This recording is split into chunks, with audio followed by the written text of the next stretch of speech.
Vous pouvez me faire confiance. Je donnerai le meilleur de moi-même. Je ferai tout pour rassembler tous les enfants d'Houphouët-Boigny. Je ferai tout pour que la Côte d'Ivoire continue dans la stabilité. Oui, je ferai tout pour renforcer la confiance en tous les enfants de Côte d'Ivoire, sans distinction, oufouettistes ou pas. Car bien évidemment, dans tout pays, il faut bien une opposition. Mais vous pouvez me faire confiance.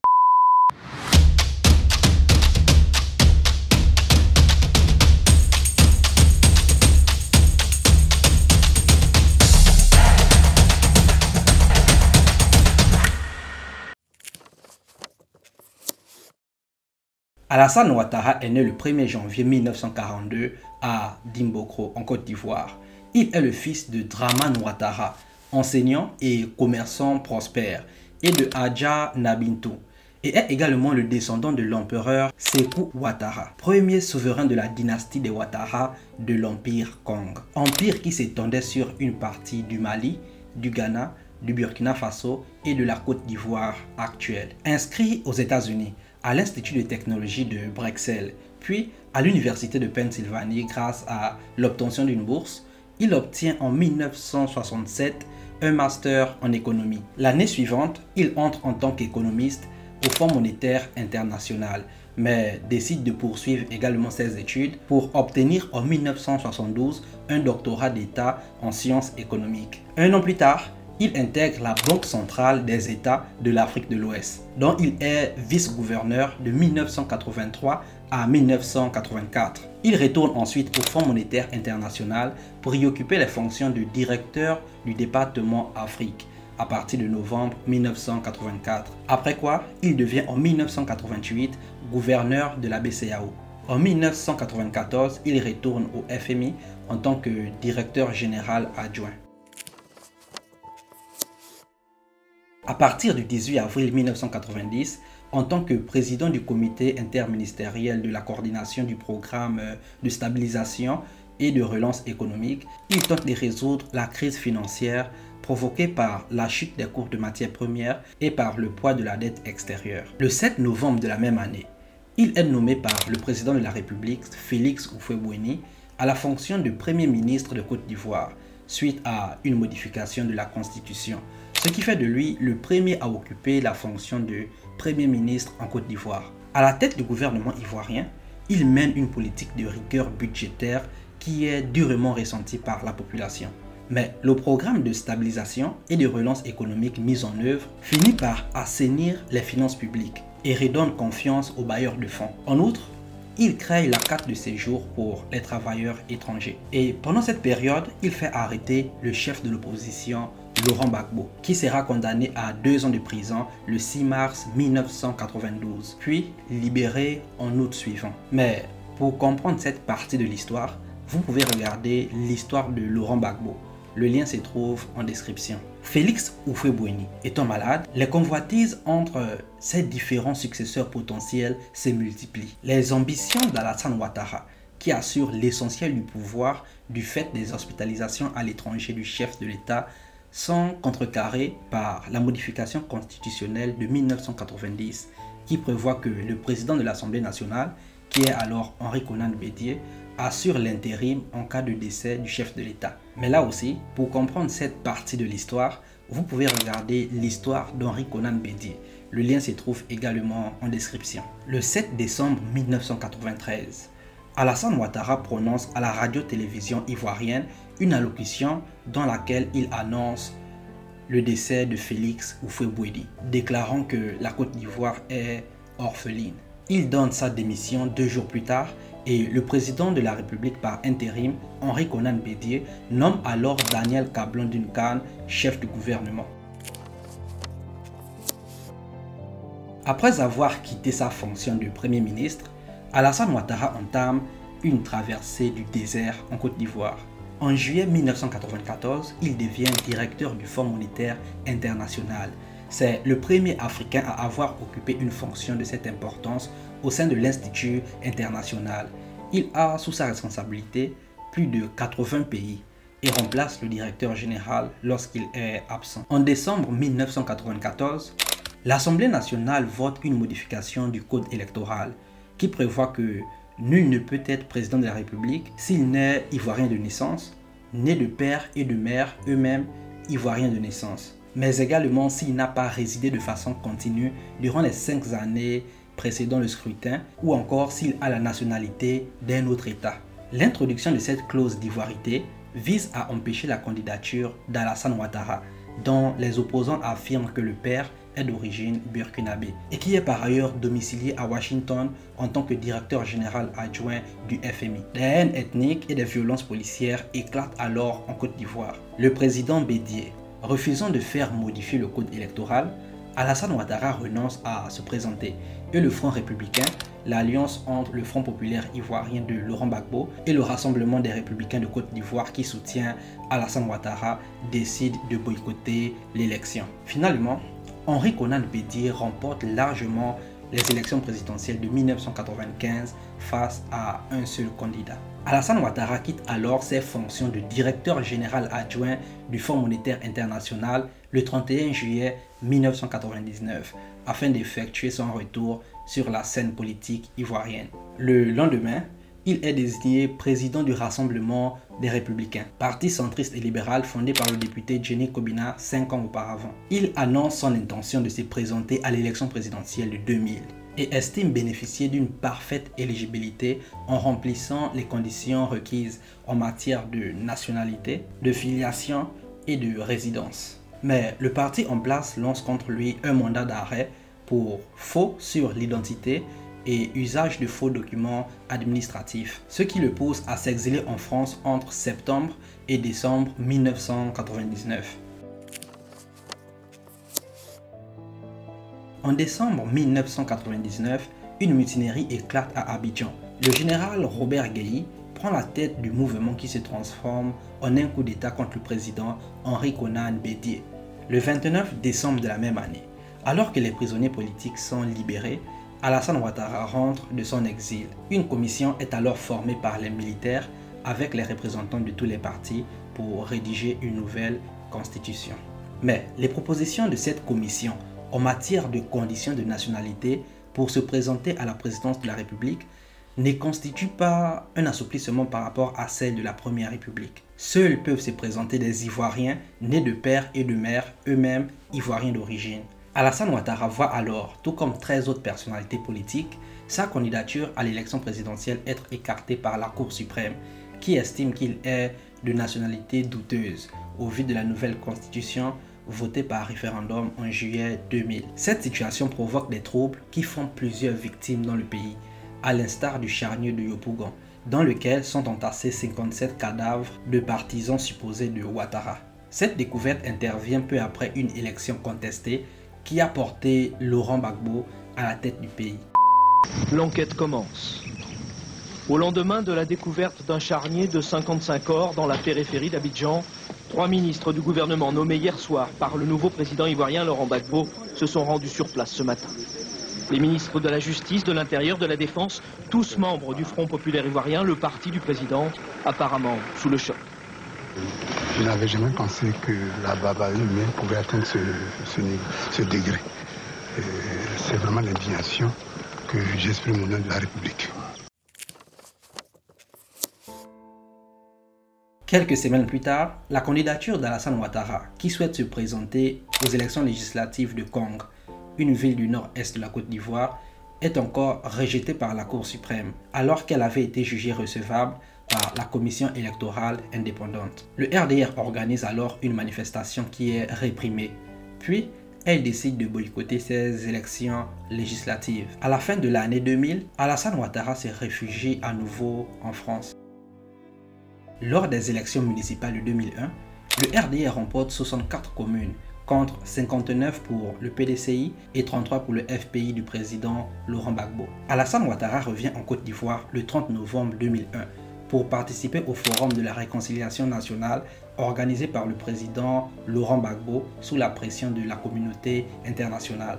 Le 19 septembre 2002 a lieu une tentative de coup d'État par les rebelles du Nord, de manière simultanée dans les villes d'Abidjan, Bouaké et Korogo. Le 20 septembre, la propriété d'Alassane Ouattara, située sur le bord de la lagune Ébrié à Cocody, est incendiée et pillée. Il escalade alors avec son épouse le mur qui sépare sa résidence et l'ambassade d'Allemagne pour s'y réfugier. S'estimant menacé à Abidjan, il prend 2 mois plus tard le chemin de l'exil vers le Gabon, puis vers la France. En avril 2005, une médiation menée par le président sud-africain Thabo Mbeki pousse le président Laurent Gbagbo à accepter la candidature d'Alassane Ouattara pour les élections présidentielles prévues en octobre suivant. L'élection est néanmoins repoussée, officiellement pour des retards dans les préparatifs. Le 26 janvier 2006, après 3 ans d'exil en France, Alassane Ouattara revient en Côte d'Ivoire afin de mener campagne pour l'élection présidentielle à venir. Le 4 avril 2007, le chef des forces nouvelles Guillaume Soro est nommé Premier ministre conformément aux accords de Ouagadougou qui visent à ramener la paix et à réunifier le pays.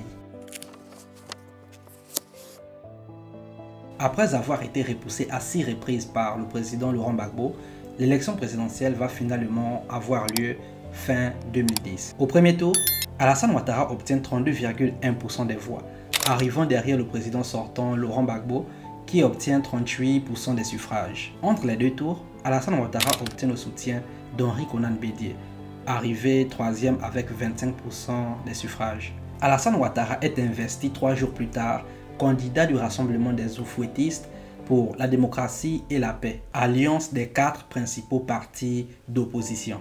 À l'issue du second tour, les résultats de la commission électorale indépendante, qui n'est cependant pas habilitée à prononcer les chiffres définitifs, donnent Alassane Ouattara vainqueur avec 54,1% des voix. Cependant, le Conseil constitutionnel, composé presque exclusivement des partisans de Laurent Gbagbo, donne le président sortant réélu avec 51,5% des suffrages, après avoir invalidé les résultats dans 7 départements du Nord, prétextant des fraudes. La quasi-totalité de la communauté internationale appelle alors Laurent Gbagbo à quitter le pouvoir. Alors que Laurent Gbagbo prête serment le 4 décembre 2010 devant le Conseil constitutionnel, Alassane Ouattara fait de même le même jour par courrier électronique. Ce dernier reconduit Guillaume Soro à la tête du gouvernement, alors que Laurent Gbagbo choisit Gilbert Marie Aké. Reclus à l'hôtel du Golfe, Alassane Ouattara refuse dans un premier temps le recours à la force pour faire quitter le pouvoir au président sortant. Obtenant le soutien de nombreux États et des instances économiques et financières, il assèche les finances de l'État ivoirien, notamment les zones encore contrôlées par son adversaire. Début mars 2011, la tension gagne l'ouest du pays. Le 28 mars, une vaste offensive des forces pro-Ouattara, rebaptisée Forces républicaines de Côte d'Ivoire, est lancée. Les forces républicaines de Côte d'Ivoire, appuyées par l'armée française, rentrent dans Abidjan sans rencontrer de réelle résistance. L'armée régulière et la gendarmerie se rangent du côté de Ouattara. Le 11 avril, Laurent Gbagbo est finalement arrêté dans la résidence présidentielle avec son épouse. Dans une décision en date du 4 mai 2011, le Conseil constitutionnel proclame M. Alassane Ouattara président de la République et prend acte des décisions prises par celui-ci.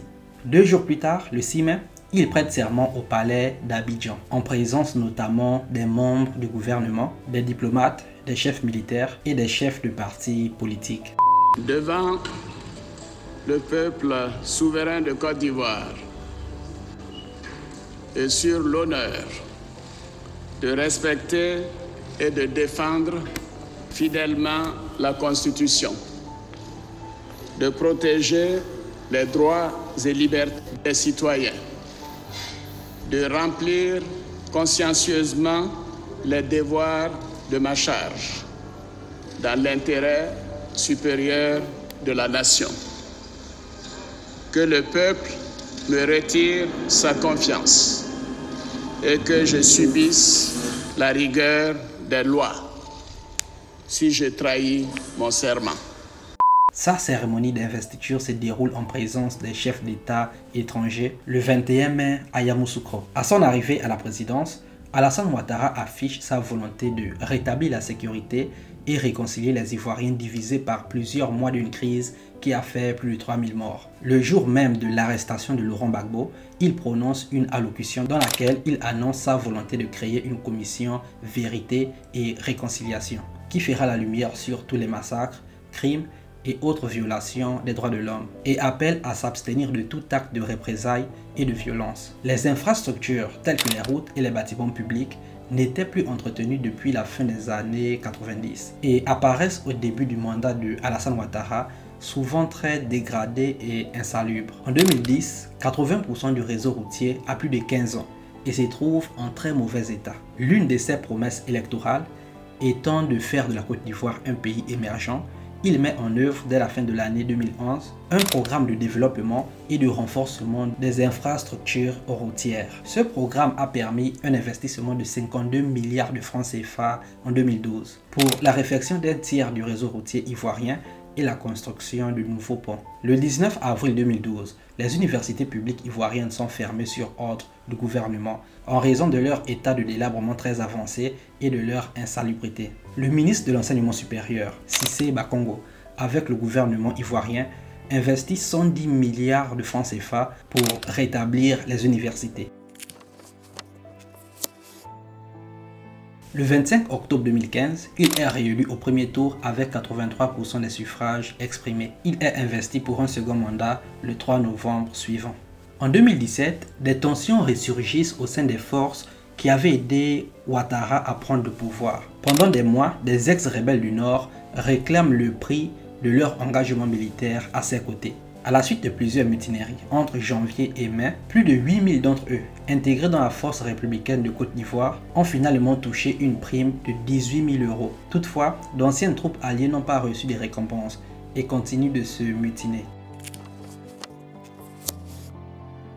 Estimant être légalement en mesure de se présenter lors des élections présidentielles d'octobre 2020, après ses 2 mandats de 5 ans, Alassane Ouattara affirme à plusieurs reprises son intention de ne pas se présenter pour briguer un 3e mandat, conditionnant toutefois ce retrait à la non-participation des anciens présidents Henri Konan Bédié et Laurent Gbagbo. Il déclare vouloir transférer le pouvoir à une nouvelle génération, mais uniquement si ceux de sa génération comprennent que leur temps est passé. Le 5 mars 2020, il annonce aux parlementaires du Sénat et de l'Assemblée nationale réunis en congrès ne pas être candidat à sa réélection, décision qu'il affirme avoir prise depuis déjà 2 ans. Sa décision est saluée dans le pays, tout comme à l'étranger. Je voudrais vous annoncer solennellement que j'ai décidé de ne pas être candidat à l'élection présidentielle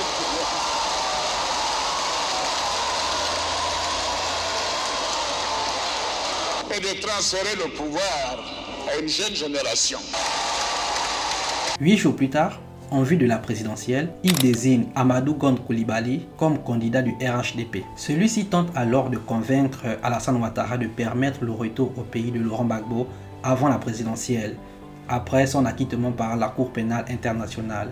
Mais le chef de l'État refuse une telle possibilité. La succession organisée par Alassane Ouattara est cependant mise en mal en juillet 2020 avec le décès d'Amadou Gon Coulibaly de suite d'un malaise cardiaque. Cet événement intervient alors que le président s'était mis en froid avec plusieurs personnalités du parti afin d'imposer la candidature de son dauphin. Devant le vide laissé par le décès du Premier ministre, une nouvelle candidature d'Alassane Ouattara est évoquée. Le 29 juillet, le RHDP l'invite à briguer un 3e mandat. Alassane Ouattara annonce finalement sa candidature le 6 août lors de sa prise de parole à la nation avant les festivités de 60 ans de l'indépendance. Le risque que notre pays recule dans bien des domaines. Tout cela m'amène à reconsidérer ma position. Face à ce cas de force majeure et par devoir citoyen, j'ai décidé de répondre favorablement à l'appel de mes concitoyens me demandant d'être candidat à l'élection présidentielle du 31 octobre 2020. Je suis donc candidat à l'élection présidentielle du 31 octobre Debeli. Le 22 août 2020, le RHDP investit le président sortant comme candidat à l'élection présidentielle. Le 14 septembre, le Conseil constitutionnel valide 4 candidatures, dont la candidature du président sortant, et déclare irrécevables les candidatures de Laurent Gbagbo et de Guillaume Soro. Alassane Ouattara est réélu dès le premier tour avec 95% des voix. L'autre candidat resté en lice après le boycott de l'opposition est l'indépendant Kouadio Konan Bertin, qui obtient 2% des voix. La participation à cette élection est de 53,9%. L'opposition conteste les chiffres ainsi que les conditions dans lesquelles s'est tenue cette élection. L'histoire d'Alassane Ouattara est marquée par des défis et par des réalisations significatives. Son ascension au pouvoir en 2010 a été précédée par une longue période de crise politique et de violence dans le pays. Pendant son mandat, il a œuvré pour restaurer la stabilité, la croissance économique et la réconciliation nationale. Cependant, son leadership n'a pas été exempt de controverses, notamment en ce qui concerne sa réélection en 2020, qui a suscité des inquiétudes quant à la démocratie et aux droits de l'homme. Néanmoins, son bilan global comprend des avancées économiques et des efforts pour unifier le pays.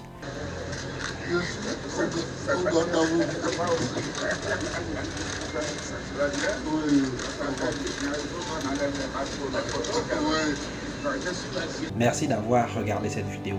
Si vous l'avez aimé, n'hésitez pas à la liker.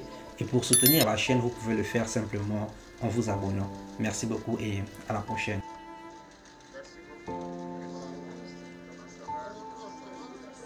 beaucoup.